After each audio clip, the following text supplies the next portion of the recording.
dan itu alasan kenapa kita berdua bikin podcast yang namanya Sahrotwi. Betul banget.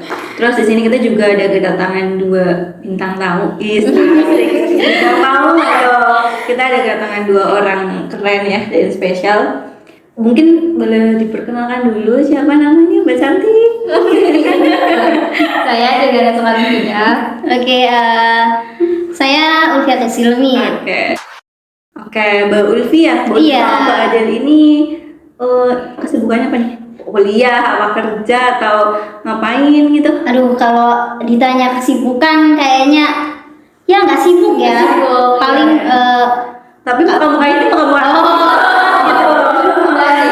Muka-mukanya tuh kayak orang yang selalu punya harapan, impian dan ambisi. wih. Amin. Kalau saya masih mahasiswa. Semester berapa? Mahasiswa juga Mbak Adel. 7. Waduh, udah mulai skripsi ya? Iya. Ya, doakan saja.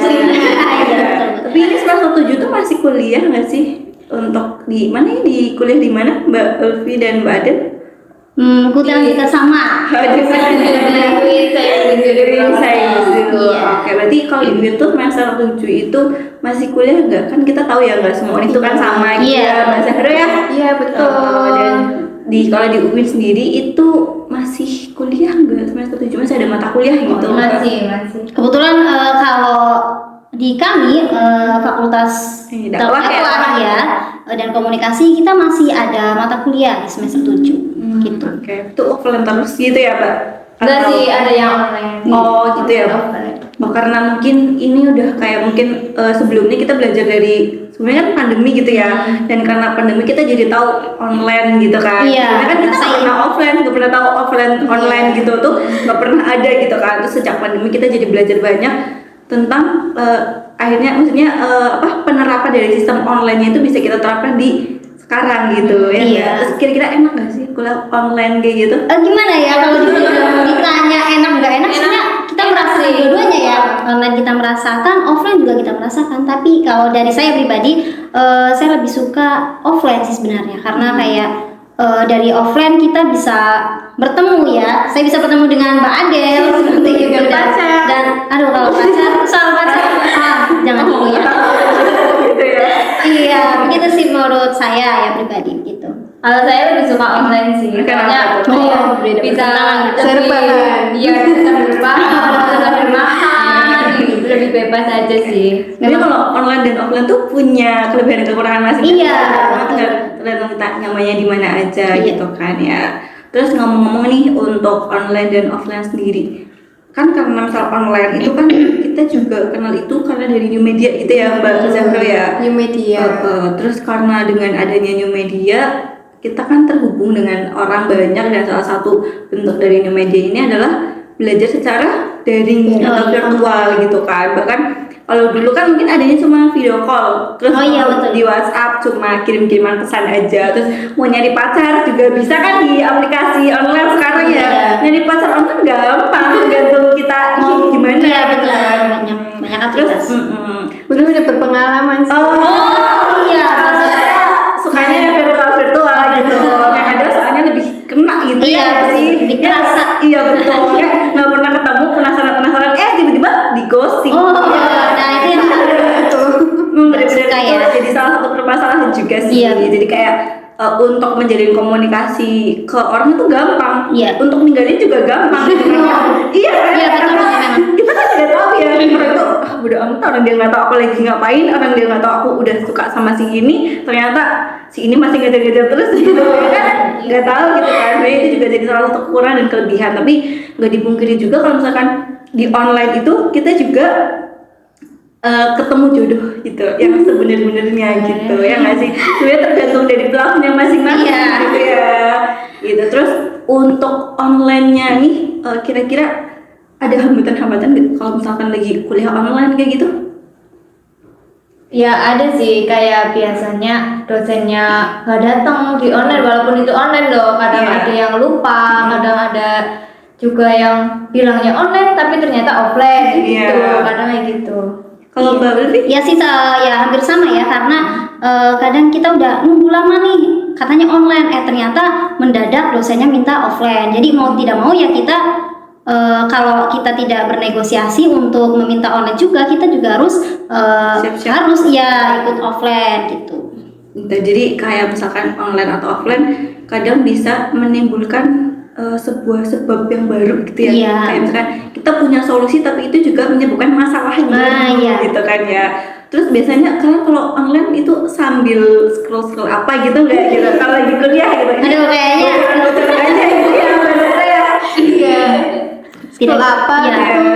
tidak bisa dipungkiri ya, memang kayak ya kadang ada kalanya kayak bosen mungkin. Kalau saya pribadi memang gitu, kadang ada kalanya saya bosen terus saya mengalihkan ya, tapi ya harusnya sih jangan ditiru seperti itu, tapi saya memang seperti itu kadang itu. Iya ya. Gitu sih paling ya kayak apa sih ya, kayak mungkin WhatsApp atau mungkin body lain. Sambil chattingan itu sama Raya gitu ya. Kadang sih saling info gitu.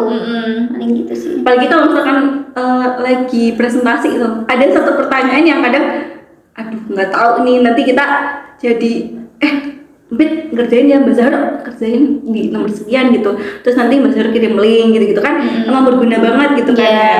Terus kira-kira selain WhatsApp apakah sambil live Instagram mungkin atau sambil live TikTok gitu nyari tips? Ya paling buka Google aja sih, kayak misal kita nggak tahu materi ini, terus daripada kita tanya kan kadang kita malu ya buat tanya, jadi ya udah nyari di Google aja gitu sambil baca di Google, paling gitu sih. Iya benar-benar. Berarti kalau misalkan dipikir-pikir nih new media ini sangat punya pengaruh juga untuk orang introvert ya nggak Iya, sih? betul. Karena kan kalau misalkan orang introvert tuh kayak malu tanya gitu, walaupun kita nggak tahu. kan walaupun ada pepatah yang bilang apa yang tersesat di jalan malu Tanya. gitu. Nah yang itu lah ternyata malu bertanya bingung sendirian, ada Mbak Google gitu sebagai jalur alternatif kita gitu kan. Terus selain itu juga kalau kalian sendiri itu pakai new media itu apa gitu? Kalian berdua, Mbak Ulfi atau Mbak Adel itu biasanya itu bentuk new media yang sering pakai kalian gunain setiap hari itu apa? Dari Mbak Ulfi dulu. Oke, kalau saya tentang Mungkin dari kuliah dulu deh. Oke, untuk mengedukasi biasanya saya lebih suka internet ya, Google. Tapi kalau memang untuk hiburan saya lebih condong ke Instagram.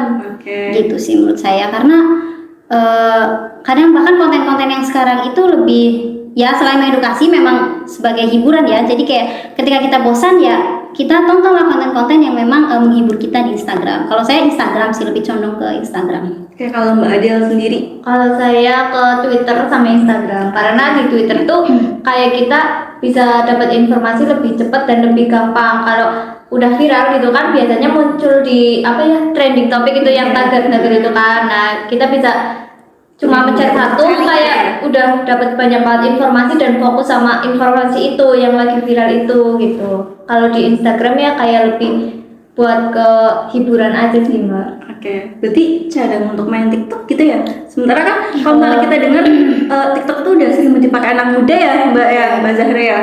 Nah itu kan kalau misalkan udah sering banget dipakai, kalian nggak ada ketertarikan untuk pengen nyoba lagi tren nih aplikasi ini gitu loh.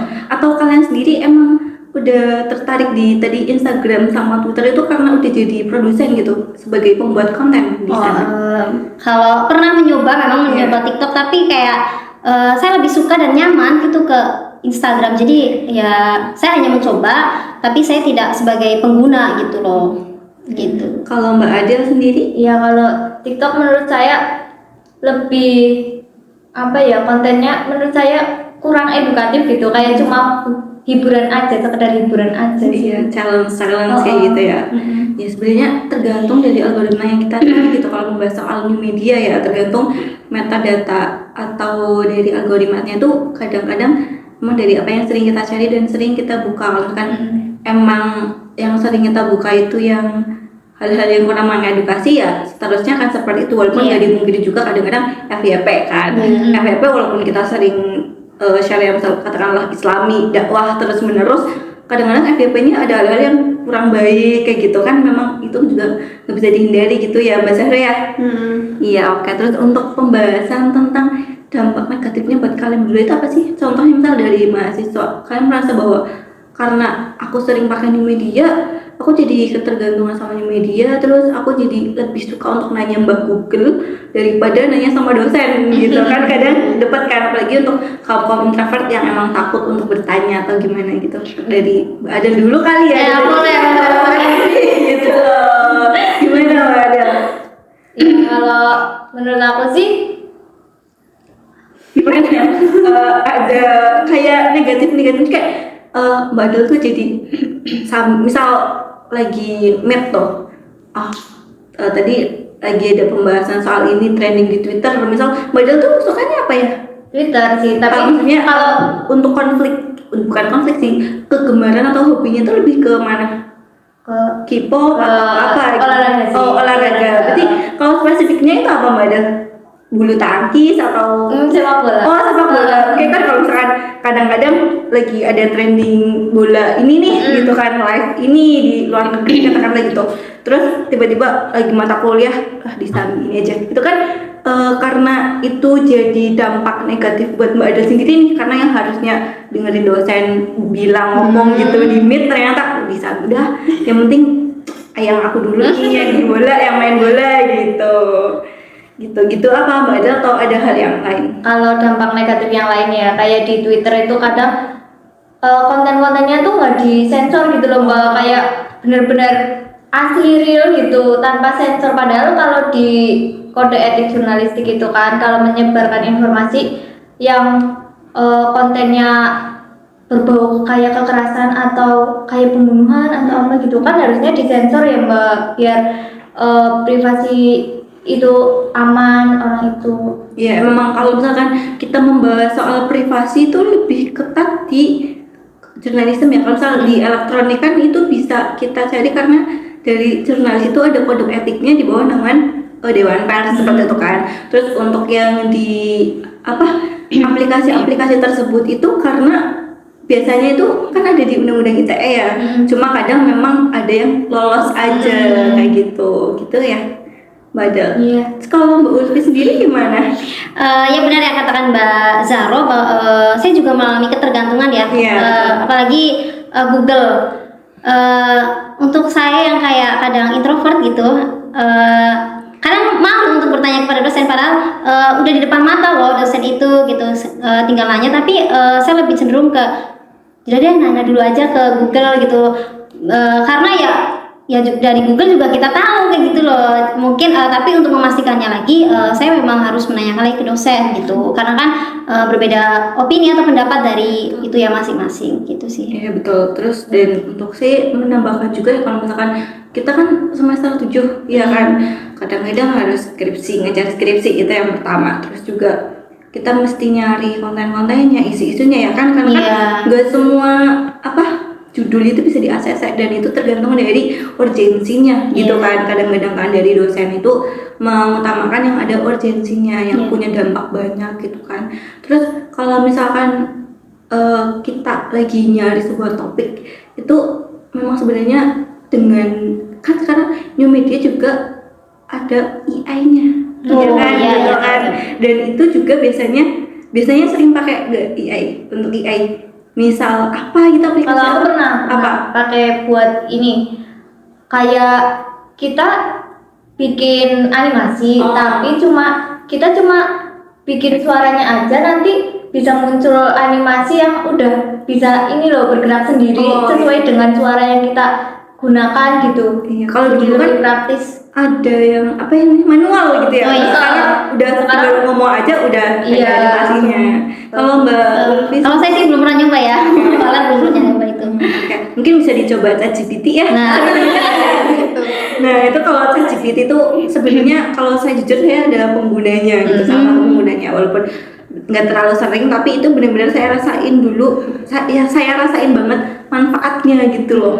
Kenapa? Karena kadang dosen bilang duh kita nggak tahu, kalau di Google kan terlalu banyak pencarian dan kita akan sulit untuk memilah-milah mana sih yang sebenarnya sesuai gitu. Sementara kalau di ChatGPT kayak kita kayak kita chat sama dosen kita sendiri, dibalasnya langsung seperti ini Langsung seperti to the ini, point, dan ya. to the point di bagian mananya gitu loh. Dan itu benar-benar mempermudah juga. Dan bahkan biasanya ya kalau saya pakai itu misalnya untuk mencari dari manfaat new media seperti itu, kita mana mungkin kepikiran dari dampak negatifnya gitu kan. Nah tapi biasanya kalau misalkan di ChatGPT itu di atas itu adalah kata pengantar singkat, mungkin lebih ke pengenalan new media gitu. Nanti bawahnya baru manfaatnya, di manfaat. Nanti di bawahnya lagi ada seperti mungkin kurang lebih saran atau kalimat yang mengatakan bahwa di antara manfaat-manfaat berikut tidak dimungkiri juga ada dampak negatifnya. Nah biasanya kalau misalkan kita pakai untuk dalam skripsian itu mungkin bisa berguna di bagian latar belakang atau ketika kita buntu gitu loh. Kita buntu nih mau bikin makalah apa, terus kita stuck, kita browsing di ChatGPT, di bawahnya ternyata kita menemukan solusi di sana. Kurang lebih seperti itu sih kalau dari manfaat aku pribadi gitu. Kalau Mbak Mit sendiri nih gimana? Sebagai ini maksudnya pengguna dari itu gitu loh, ya nggak Mbak Fit? Maksudnya dampak-dampaknya ketika penggunaan dari ChatGPT, pernah pakai ChatGPT nggak sih?